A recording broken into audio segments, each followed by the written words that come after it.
Welcome to this session called Serving Society in China. The speakers are Mr. John Kam, Deacon Pastoral, Mr. Kam. He's done more than 40 years of work in China.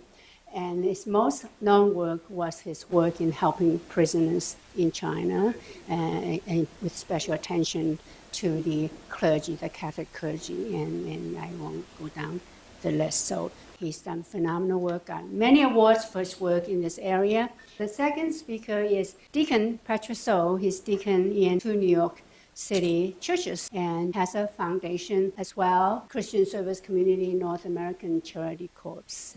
He will share their work, especially the youth.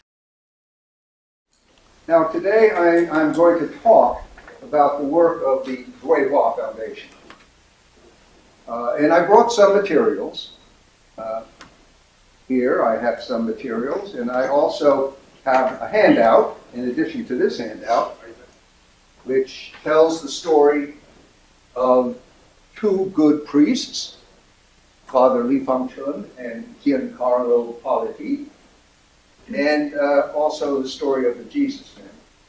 These are stories that date back to 1992. I began my work in 1990. My first intervention took place in May of 1990, the very first time I raised the name of a prisoner with a senior Chinese official in May of 1990. So that was more than 31 years ago, and I've been doing it ever since. Weihua itself was established in 1999 with a small group of friends, including Maggie Young, our director, and some other directors, good friends. So we established it in 1999. 1999, April. I've been doing the work for 9 years at that point. So the statistics I'm going to give you later on Weihua advocacy, I'm only counting since 1999. If I go back to 1990, there are many, many more individuals, lists that I've handled. I often say that Weihua is somewhat unique. We're unique for a number of reasons. One reason is that we enjoy an exceptional relationship with the Chinese government. I am told repeatedly by senior Chinese officials that we, and in particular me, that I am the only person in the world that they accept prisoner lists from and provide responses in writing. I don't much care for verbal responses. Knowing you much better than me, Chinese culture. That which is in writing is more important than that which is off the cuff. Oh, he's fine, don't worry. He's fine. I like it in writing. So the first thing I think that makes us unique is this relationship with the Chinese government. And you will hear in a few minutes another way we are unique. And that has to do with juvenile justice. Okay? We are the only independent human rights organization that enjoys special consultative status with the United Nations. Okay? Which means that we can make submissions, we can attend events, etc., in Geneva or in New York. And the reason we have special consultative status is that China did not object. Okay? You may know that there's something called the NGO Committee in the General Assembly. And NGOs go before the committee to argue that they should have special consultative status. And China invariably blocks these, not necessarily themselves, but their friends, Cuba, Pakistan, etc. But in our case, the Chinese representative did not object, and so we got special consultative status 16 years ago. We renewed it 3 times. The other thing I think that makes Weihua somewhat unique is that all of our board members are business people. people who have years of experience doing business in China. I've always said that business people make very good human rights advocates. Why? Well, first of all, many of us are salespeople. As you know, in business, nothing starts without a sale. We know salesmanship. But also we are trained as business people in transactions. How does one do business? You exercise what I often call the 5 Ps: patience and persistence, passion. No, I'm going to forget my 5 Ps. Passion, persistence, patience, preparation, and then the 5th will come to me in a minute. Maybe it wasn't so important after all. But in any event, we know how to sell, we know how to do business, we know the value of the language, the importance of the language, and the importance of culture. You know, certain things you don't do. If you know a little bit about Chinese culture, I could go on and give you some very good examples of very prominent corporations who have made really bad mistakes in their business in China. Okay? We'll go into that later. And the other thing that makes us, the 4th thing, is that half of our revenue comes from private donations. Most NGOs rely on grants from governments. I'm trying to reduce our reliance on government grants. Okay. Now, the focus has been on, our mission has been to help detainees at risk, prisoners. Okay? And why is that? Well, I like to think that we are following the dictates of our conscience, as informed by Scripture. Hebrews 13, chapter 3. Remember those in prison as if you were bound with them. Remember those who are mistreated as if you were suffering with them. Of course, that's from Hebrews. But I think we are all familiar with, and it has been a guiding scripture for us, Matthew 25, verse 36. Why is that so important? Again, as a business person, because Jesus tells us how to get to heaven. Isn't that pretty important to know that? And what does he say? Treat the least of you as if you're treating me, Jesus. And he even helps us out. He lists the 6 least of us. Who are the 6?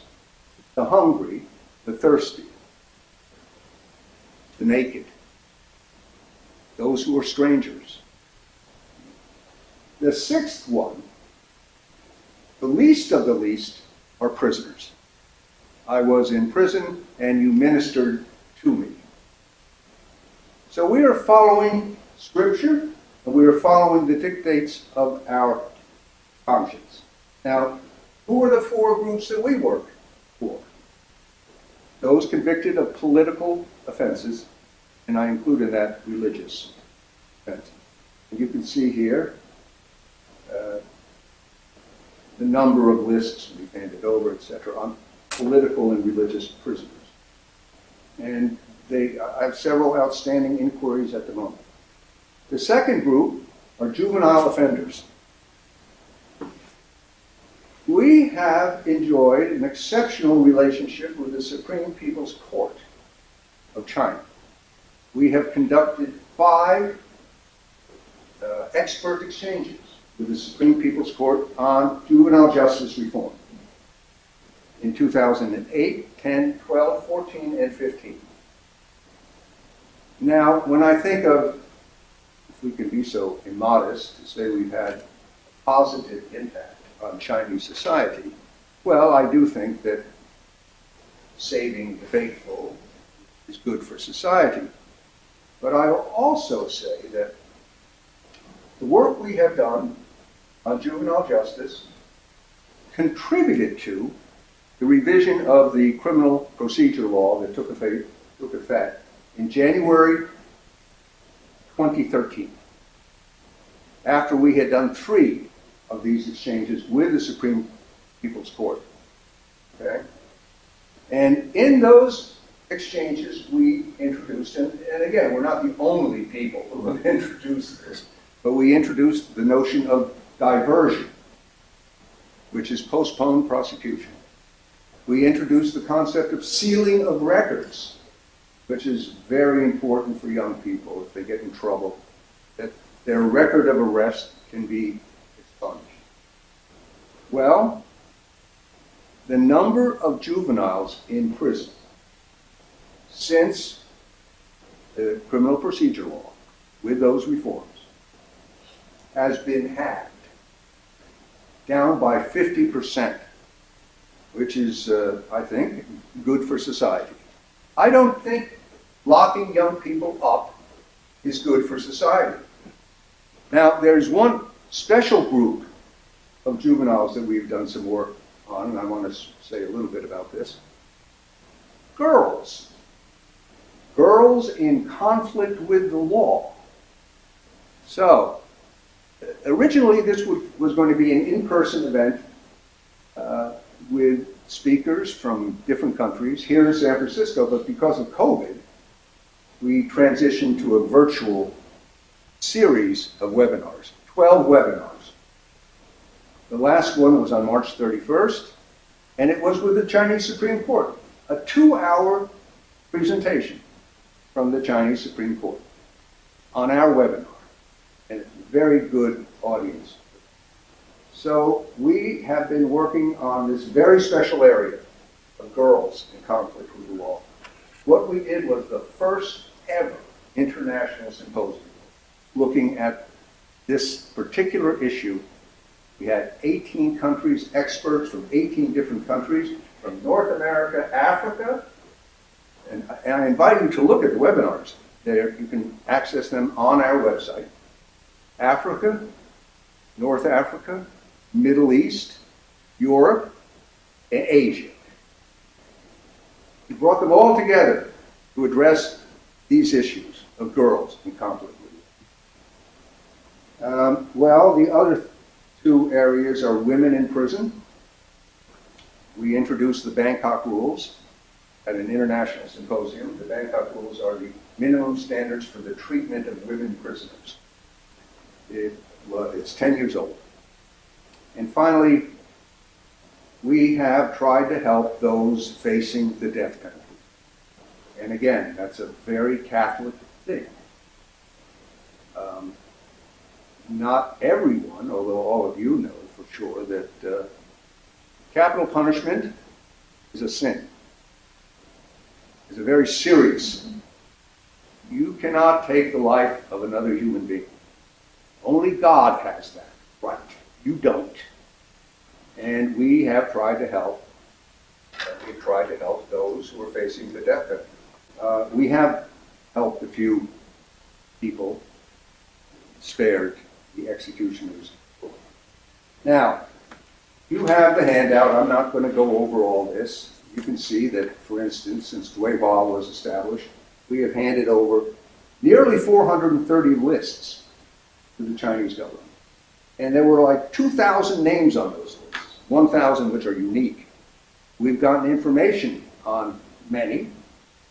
And you can see I've asked about 29 Catholics and 63 Protestants over the years.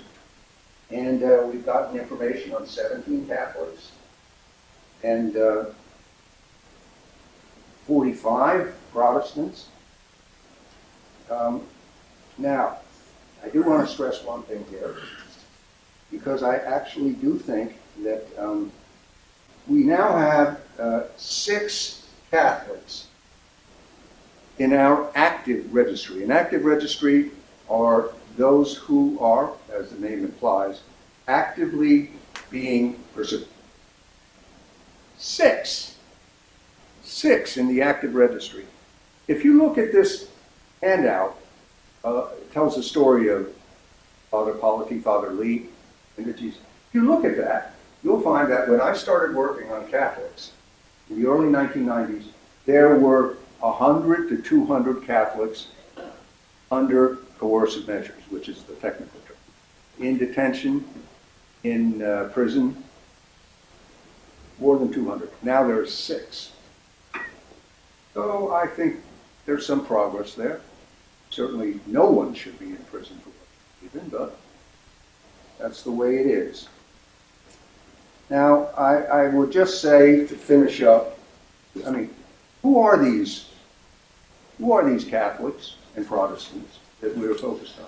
Well, of course, number one is Bishop Su Tzumin, Baoding Diocese. Succeeded Liu Guangdong, who was one of my very early cases, 1991. Right now, as you also no doubt know, as of May this year, Bishop Dong Wei Zhou was taken into custody with a group of seminarians. They've all been released except Bishop. He is still undergoing pension. And then this very interesting case, that of Peng Jian. Not many people have heard this guy's name. Peng Jian is a young Catholic activist who is based in Hebei. And he was detained in January for inciting splitism. Highly unusual, and he was arrested the same month, but this time for splitism. Very unusual for a Han Chinese to be arrested for splitism. Typically, that's minorities, the Uyghurs, the Tibetans, lots of those. But in this case, this young Catholic activist detained and arrested for splitism. And then we have a couple of Protestants that are quite prominent. Thank you very much. CSC, I said, already stand for Christian Service Community, NA North American, okay, charity corp. It's a non-for-profit organization registered with IRS. I use the title "A New Wave of Service" not because we are something great, and I just want to let people say we think about a new model because we have the very lack of the manpowers and very limited resources. Manpowers, especially right now I'm retired. I'm over 70 already. A lot of us on the age, on average, is senior. So we're thinking how to do it, continue. A corporation will always think about successor plan. What's the next step? So when we think about new model, I'll explain it a little bit. This is a new model, the way it served that. So today we talk about our mission and now a little bit our history and some program successful. It means we got some feedback, positive feedback. So our mission is see that to serve the disadvantaged through the supported hands of all lined up. Why? CSC's Christian Service Community, I can say that at the very beginning I used to found it, but legally not really founded by the late Jesuit Father Qiang. Actually, he's just attract a lot of teenage or young college students in Taiwan, studying over there. And then after his death, the late Cardinal, in that time is a priest, Cardinal San, right? Cardinal Paul San, Cardinal San. And then he tried to organize those people and have to write by law.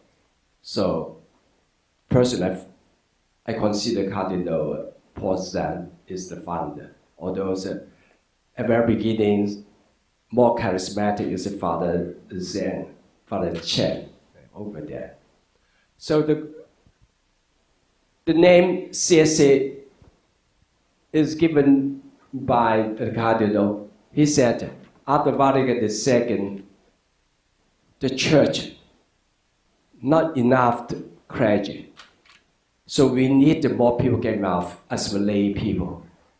So he talked about Jesus Christ looking for help. Jesus Christ says in the Matthew, he said, I come here to serve, not being served. So he focused on service. In that time, after the Vatican II, a lot of people talk about that, even Cardinal using the word dialogue, in greater service, exactly said deacon, comes I'm served, the servant. So we think a group of people being called by God go to serve. But how to serve? We had a lot of program starting from 1960s and so on. Environmental, recycle, whatever.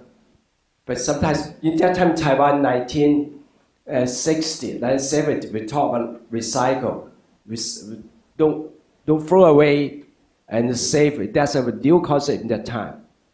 But now in American, everybody understand what's a recycle, understand. We think about how to do something more.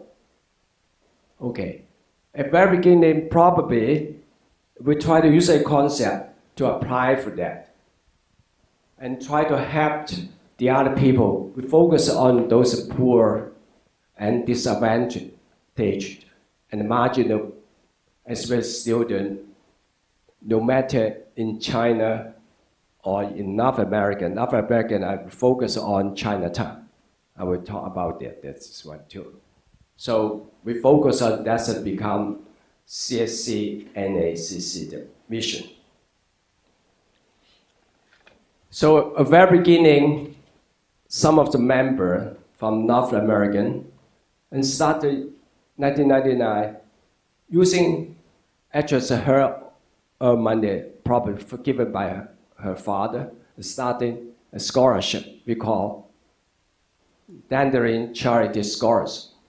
But later, more people get involved, more volunteers get involved, and more people contribute. At the very beginning, most of them from our member. We contribute from our member, but later more volunteer and more people contribute. We start early 20 and register and become CFC NA, become a foundation. But right now, the last one, right now is a little bit different. Why? We call a little foundation, no more organization, actually still organization. Because the thing about that, long term, we cannot have those people go to front line, go to China, or even Taiwan for us, very difficulty. Right now, even I want to go back to Taiwan, they go 21 days for what? Right? So a little bit difficult for us. So we think about that. If we set the foundation, we not necessarily go to front line. Some program that we explain, we still serving them in person, but sometimes can work with the other people. Even some organization with the same mission, the same concept. So with that involved becoming a foundation, something like that. Sure, the foundation, no comparison with the Bill Gates Foundation. Everyone know that, right? So, but the most important, we committed to serve because we think it's our vocation. We are committed to that. For Jesus Christ call to serve, and especially serve those poor, disadvantaged, and marginal people, especially younger generation. So we try to categorize our service in the 4 categories with about 40 items or 40 programs. So I cannot mention so many. I have brochure and hand out in the exhibition room over there. But we'll highlight something we think a little bit successful or possibly feedback to the story. Those we call success story, actually a lot of from China, but just to highlight two. One is golden snail. We use the name, actually they use the name because snail, you understand, they walk very slowly. We appreciate that. Actually, this program founded by a lay member, he went back to China, helped his family and helped his neighbor, and we eventually become a program. And in Shandong, Jinan, there's the first non-for-profit charity center over there. And even right now, I heard some college sent a social worker over there for internship. At the very beginning, they're helping those people have intellectual disability. Using the intellectual, this American, they're using it. And actually, some people call it mental retardation. So you understand why I call it Snail. Our philosophy is that everybody can learn, even their intellectual disadvantage or disability, but they learn differently. Personally, I'm working in special ed 30-some years. I'm always using this philosophy telling people, your brain wires differently. You learn differently. So different method. Those people, we train them, and then right now, they become productive. We want to eventually go back to mainstream by counseling, by learning children whatever, and more independent. Not people say those people retarded, and then they're parasite of the society. On the contrary, we want them not only survive independent and feel their human dignity and build up their self-esteem. That's the thing. And then we continue. Even I heard that our lay member passed away because he went to China to have this program. Suddenly, car accident, he died over there. But his nephew continued that. Even heard his nephew sold his house, continued that. So we continue to support this program. I give it.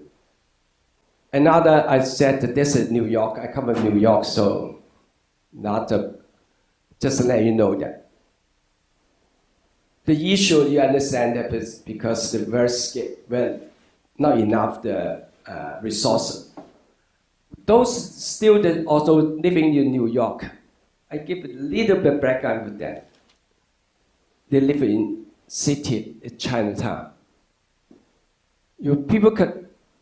I don't know, you have people living here at the house. Over there, a lot of apartments, they got apartments. On average, 700 to 800 square feet. Not a family. Right now, because real estate or the rental is so high, they cut into 4 families. All their space, I pay home, I'm a social worker too. Just staying in the bed, playing iPad, computer, just like that. So they don't know outside. As also right now, before the COVID-19, even their interaction with the other people were few. So we have the program. Personnel also joined a non-for-profit called Immigration Social Services, helping them, give them a lot of activity. But during summer, they go to somewhere near Pennsylvania over there. Very expensive those way. For the middle class, each month, the parent pay $6,000. But after the end of August or the mid of August, we use the same facility, the same food, but they give us special. They know we are non-for-profit, Also, we provide our counselor. Don't use them. Just free or volunteer. So some of them free. If they can afford it, we charge them only about $200 or $250, something like that. So our group, CSC, also support that. Okay, also support that, give it that. The next one, dandering. That's the very beginning, and also we're helping them. Those people different from before we talk about those youngsters in Shanghai, the big city. Those are really, I went to Shanghai and Beijing. Those people are much better than the rural area. This one is in Taiwan Shenzhou. I heard they run by two sisters full-time over there.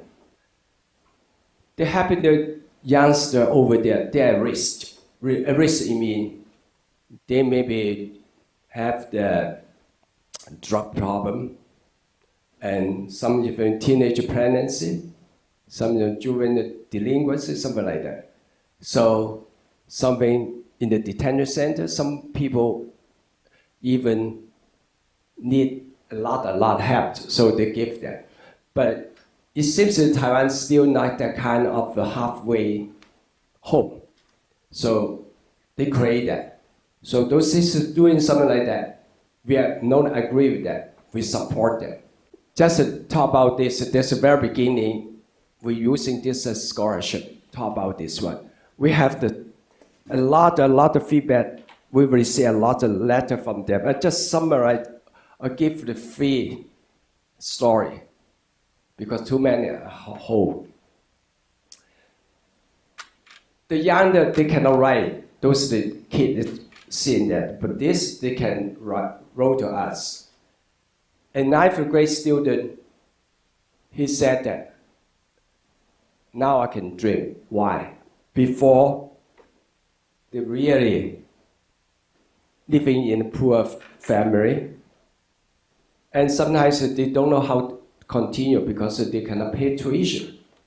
In American, everything free, but over there not. Sometimes they say free, not free. You have to pay for that. So we have them continue. And the first one, they know that I have to continue so that I have a future. But the family cannot afford that. So generally speaking, some people, some priests know that. They recommend that, wrote to us. We check their resume, see something that you give them. And then they say, not only appreciate, they say, now right now, I know how to dream. I know my future. The second also, I think ninth grade, the same.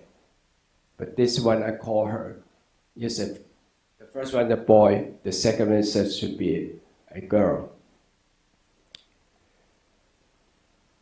She worked very hard. She don't understand that knowledge was so important, can change her fate. But her family cannot continue like that.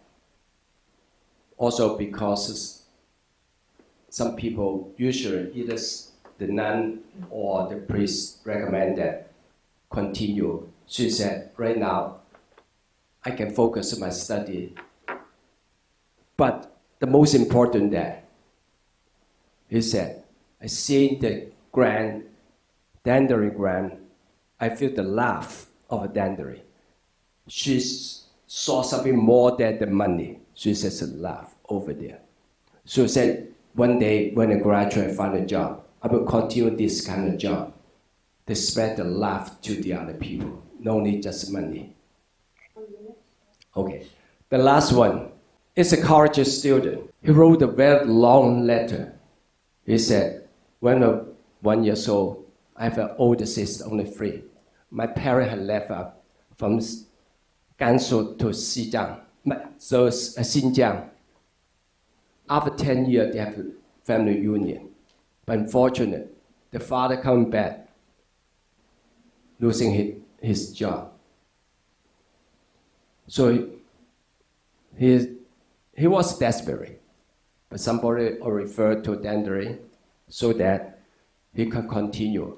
Now he said each time he think about encourage, he think about sing the song, thankful. So he changed his attitude. My attitude is gratitude. That's something to share with you. So this is our vision and also mission. Want to help. I want to share with the other people. If you want to help, you can not only give the money, you can pray for us. We continue to support us. We have the brochure over there next door. So we have the, I think, more information in next door.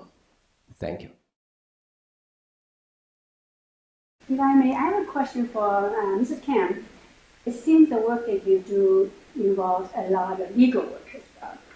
So you're all business people. I'm wondering, do you involve lawyers in China in your work?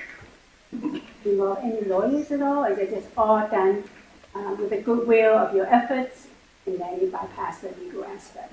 Well, we It's not a have. question, but I'm just curious. Okay, well, we have worked with some lawyers, but you may know that after the July 2015 events, something like 300 lawyers were detained. A few of them are still in prison. Not many, but a few. One lawyer I helped is a fellow by the name of Untitled, and he was able to get to the United States. So whether they're in China or in Hong Kong, of course Hong Kong, several lawyers are also in some trouble. We do reach out to lawyers for advice. But for cases like this, cases of endangering state security are very sensitive, and you have to be pretty careful of exposing others. So we do some work with lawyers, but frankly, these days not so much. How does the U.S. State Department help you with getting people out of China? Well, mostly I help them, to be honest with you. The human rights dialogue with China has already been stopped for 5 years, and no sign it's going to be renewed. But sometimes the State Department seeks my advice on cases. Working on a number of cases now. At the request of the State Department and of course families. But you know, we have a very large database which we make available. Over 45,000 records in the database. So sometimes they need information on cases, and we provide it to them. The information I receive on imprisoned bishops or other Catholics, well, a little bit more. First of all, there are judicial websites in China that have judgments, although recently there's been a purging of many of those. Also, a lot of social media, WeChat and that kind of thing. And we get information from the church as well. So, for instance, on that case of Mr. Pang Jian, we were able to get some information from Asia News on this fellow. So, I have a good team of people. They're doing work all the time, uncovering names. You know, I can't stress the importance of finding a name. You know, under international human rights law, you really don't have the right to a name, even though knowing a name is very powerful. So what happens is we submit a list of names, and the Chinese government will contact the prisons, the detention centers, and get back to us. Sometimes it takes some time, but those are the main sources of information. Noticeable discrepancy in the official reasons of, yeah, they're a bit more restricted. Sometimes I'll ask for information, and I'll give the information and say, please verify, and they might just come back and say, yes, you are right. And but that's important. You know. It tells us that our information is accurate. Thank you. What does an arrest record look like in China? Well, first we start with detention, okay? And after detention, it moves to arrest and then prosecution. The arrest record, of course, is held by the relevant departments. If it's a court, then the court has all the information on detention and arrest and prosecution, and whether or not the individual has served sentences in the past. There's a very high rate of recidivism among political and religious detainees. So actually, we put together the arrest record, and we submit it, and we ask for verification. So we have a lot of, as I say, we have more than 45,000 records. So if somebody comes on our radar screen, we can summarize it, provide it, and ask for verification. Sometimes we're a few days off, or we might have his wrong birth date, even his ethnicity. We can get that wrong too, but not very often. Thank you. First of all, thank you all panelists. Great job for the good works that each of your organizations are doing and will continue to do. As far as Jinde, they have a lot of collaborations with the charity work institutions in Germany, in Hong Kong, and in other parts of the world. Yes, they are very active and they are open to collaborations.